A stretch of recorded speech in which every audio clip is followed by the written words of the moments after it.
nagbike, pagkatapos ay namalengke, at nagsimba tayo ngayong araw. At ito ang mga ginawa natin sa buong maghapon. Ohayo gozaimasu sa inyong tanan! Ako nga pala si Dodong, isang overseas Filipino worker dito sa Japan. At tara na nga mga tomodachi, samahan nyo ako sa mini vlog na ito. Matagal-tagal nga tayong hindi nakapag-vlog mga tomodachi. Paano ba naman na busy ang inyong lingkod? At madalas ay pagod na umuwi galing sa trabaho. So ang ending, wala ng power para magpipindot. Kaya ayun, madalas nilalaan ko na lang sa pagpapahinga ang natitira kong oras. Ang hirap kasing pumasok kapag puyat ka, pagkatapos maghapon ka pang nakatayo kinabukasan. Pero nitong nakaraan, naalala ko ang naudlot kong pagbablog na kailangan na nating ipagpatuloy. Naku, napaka-inconsistent mo talaga, Dodo! By the way guys, itong mga pinapakita ko pala sa inyo ngayon ay ang mga lugar na palagi kong dinadaanan papuntang market. Ganito ang magiging cycle sa loob ng 3 taon sa buhay ng isang trainee na kagaya ko dito sa Nagoya bilang isang welder. Magtatatlong buwan na pala ako ngayon at meron pang natitirang 2 taon at humigit kumulang na hindi mabilang na buwan. Medyo matagal pa nga pero laban lang para sa pamilya. Kung kaya nila, kaya din natin syempre. Tiis lang para sa pangarap mga kabayan.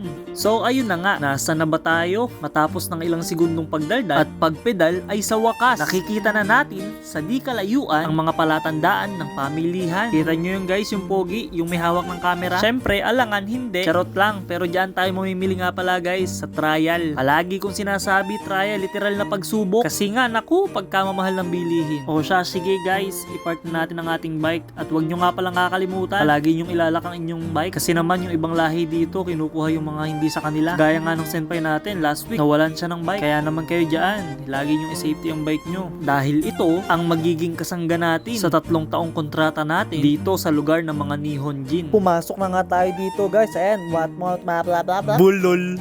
At ayun nga, pumasok na nga tayo dyan. At syempre, unang bubungad sa atin yung mga prutas dyan. Pagkatapos, sa gawing kaliwa ay puro naman gulay. Charot, prutas pa rin pala yan.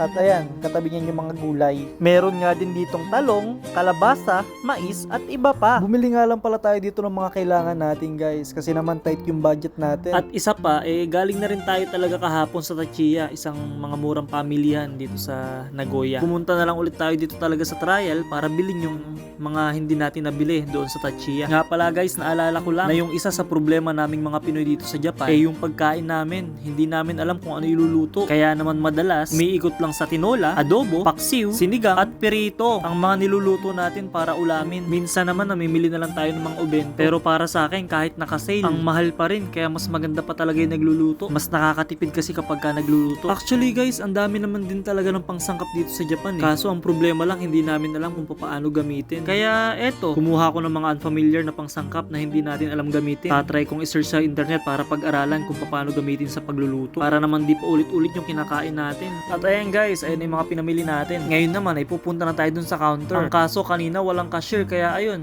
tayo na yung nag-punch mag-isa. Together with myself na lang talaga. Ang dali lang pala ang trabaho ng cashier guys. Pressure lang talaga kapag ka marami na nagpapapunch, kapag ka marami ng customer. Nasabi ko to kahit kanina ko lang talaga naranasan. Salute po sa inyo sa mga kahera natin dyan. Kaway-kaway. At dahil nga ako naman ang nag-ooperate nitong automatic kinemichore ba na to, sinamantala ko na. Lagay ko ang lahat ng dala kong bariya. Sobrang dami niyan guys. May mga mamiso, 5 piso, 10 piso, 500 at 100. Kaso hindi kinaya ng machine guys. Kaya ayun, lahat ng hinulog ko kanina, sinuka. Kaya naman tinulungan na ako ng staff kanina. At ayan, for the karga na nga ang person, medyo kailangan nating magmadali guys kasi magsisimba pa tayo. Kaya tara, let's go! Ikimasyo! At ayun guys, kapag katapos nga natin mag-ayos, sinundo na tayo ng ating kaibigan sa simbahan na si Brother Ryu. Kunyari, chill lang tayo dyan. Pero Bax, sa totoo lang, tuhod ga itay! Kasi naman medyo mahaba ang biyahe. Pero okay lang, at least nakakotse tayo. Kasi naman, kung magbabike tayo, baka 3-4 na oras natin kukunin to, baka hindi lang. Kasi ang layo guys. Nga pala, Steak Conference ngayon. At yes, we're here. Dito siya gaganapin, ang Steak Conference ng Nagoya. At inibitahan nga din pala natin ang ating pinsan na si Robert. Ayan siya, yung nakakulay blue na pogi. Ito nga pala yung ilan sa mga kaibigan natin dito guys. Sila Senpai Risa, pagkatapos yung mga missionaries. And ayun, makinig muna tayo saglit sa choir.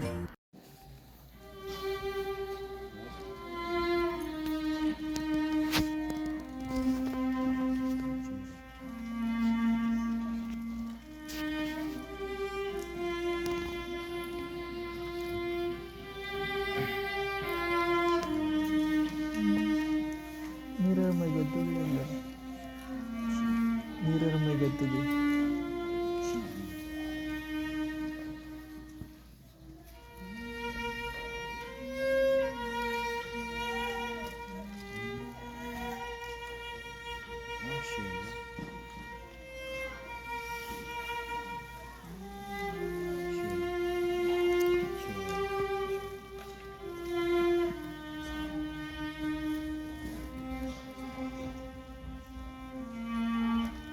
Hindi natapos ang Sakuya Minasang, sumimasen. By the way guys, pauwi na nga pala tayo ngayon nito. This time, hindi na si Brother Rio ang nagsakay sa atin. Sila sister na, kaso nalimutan ko yung pangalan. Pero ayun, salamat po sa inyo sa pagpasakay sa amin. And salamat din po sa inyo na nanonood ng video na ito. Hanggang sa muli mga Tomodachi. Mag-iingat po kayong lahat. Janet!